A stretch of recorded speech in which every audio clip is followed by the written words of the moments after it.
Okay, we're working on apartment number 4 again today. Boy, it had been done long ago if we were focused as a primary, on this as a primary project. I normally, I have a primary project and then I have a secondary project status, which I do 4 10s on the primary. I do my 5th day of the week. I try to do 10 hours on my secondary project, and then I may even have like a tertiary project that I'll do a day or two of the weekend, or that's just when we have to make hay when the sun shines. And I can say that because I grew up on a hay farm, but throughout the busy months, the March to November, I don't have weekends really. I'm normally consumed with something. Anyway, we're still working on this. This is the room from the other apartment that we removed. And it was 1,000 pieces getting this piece of subfloor out of here. I have no idea what happened to that piece of plywood, but all the little, the sheet doesn't have any. But usually if there's a knot on an A side of plywood, the machine cuts a little football shaped piece out of that ply, and it presses in a patch simultaneously. Anyway, those were all loose, and the plies were all loose, and it was just a million toothpicks digging this out. It took forever. So that left us with the original floorboards and whatever this has for underlayment to get up to this linoleum tile. This was very similar to the linoleum tile that we chose to keep in this the rest of this unit, but obviously it's not the same. However, it is at the same level, and some of them come right out. But I know from experience, where is it? This one here. I know from experience that could be really misleading, and you could get started, and it doesn't take you long to get out even a few tiles, and they just are fully attached and start delaminating, and then you have to start taking underlayment up, and then maybe underlayment wasn't installed correctly, and so maybe it runs over underneath this soffit box that's just empty space under this stair well that comes out over here. This is just an empty space, but it very well have been underlayment under there, and then this built on top. If you don't build things in the right order, then somebody like poor Chazzy comes along and he thinks, oh, he'll just rather than dig all these floor tiles off, I'll pull up the underlayment, which is the 1/4 inch material that you put on top of subfloor. Subfloor is glued, screwed, ring shank nailed down these days, what have you, or it's boards. It's structurally integral to the floor joist and the wall assembly. However, underlayment fills that finished space. Normally goes under the baseboard though, so you pop up the baseboard.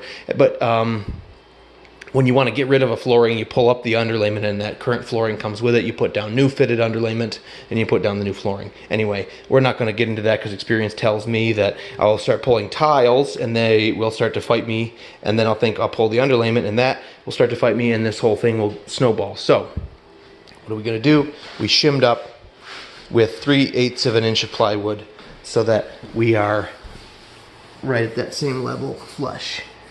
This ended up needing a little rip of beadboard, which is about 1/8 of an inch, right along here to ramp up this side to flush with this flooring, but quickly it is tight to the boards, and over here along this edge it was right on top of the boards, worked out smoothly here. Don't ask me why, but you got to be prepared to dial that in. Anyway, this completes this substrate layer, and we're just going to put the new flooring product right over top of all of this. Problem areas like the doors, I don't think are going to bite us, because you notice how much clearance we've got. Same on that one, so no problem adding 3 or 4 mil floating floor in here, and if it is, we'll pop the door slab out and take a CH off the bottom of the door slab and rehang it, and it won't make any difference. I digress. What is this structure? I'm wondering. This used to be where the wall for this room took off and went this way. I don't know why somebody was compelled to box this out like this. But there's an awful lot of work here, so ding ding ding, red flag goes up. There's probably a pseudo good reason for this. Sometimes it's a reason that's constrained to the time period or the skill set of the person doing the work. It gives me pause. I don't have a return right here for this Homosoap board or whatever. You can see that moving. The studs right there. That's the stud.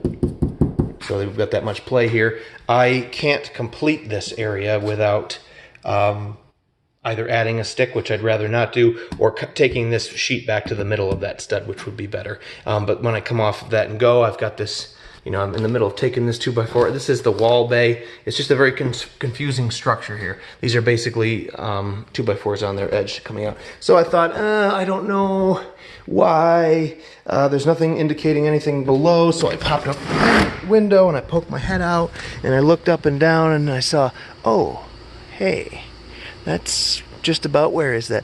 You know, right at the top of the window trim, this pipe comes out. So I bet right at the top of the window trim here, it's either in the wall bay, or it would explain somebody wasn't able to remove it because it was necessary, or they didn't have the tools to cut it off, didn't feel like using the hacksaw, so they just framed it on. I'm hedging a bet that that is what is in there, and it's why this is like this, why it'd be like it is, but it do. I am going to go ahead and pull this out. I hope I don't regret it. I believe it's conventional framing and insulation in there, and conventional framing and insulation in there, and essentially this sheet good and this sheet good are on the same plane, in theory, and so we'll just pop this off, and if that steel pipe is in there, we'll just throw a carbide blade in our Sawzall and shing, take him off, or wherever he's at. He very well may come down from upstairs and go out again. I don't know. I suppose we could go, the intelligent thing to do would be to go right up into the stairway to heaven. Hang on, bear with me here. Turn the light on here and we'll go right up the stairs. But I don't see, there's our window right through the crack there. And there's a pipe there sticking up out of the floor. But I don't see anything here. I cannot look through the wall bay, into the wall bay either. Anyway, there's nothing coming down and going out there. So you do what you can do. Archaeology, anthropology, what have you. To understand where somebody was in their mind when they made a decision. I have misplaced my sport camera already, so I'm not going to wear that while I rip this out, but I will rip it out and then we will talk about what I found. So stay tuned. We'll see you.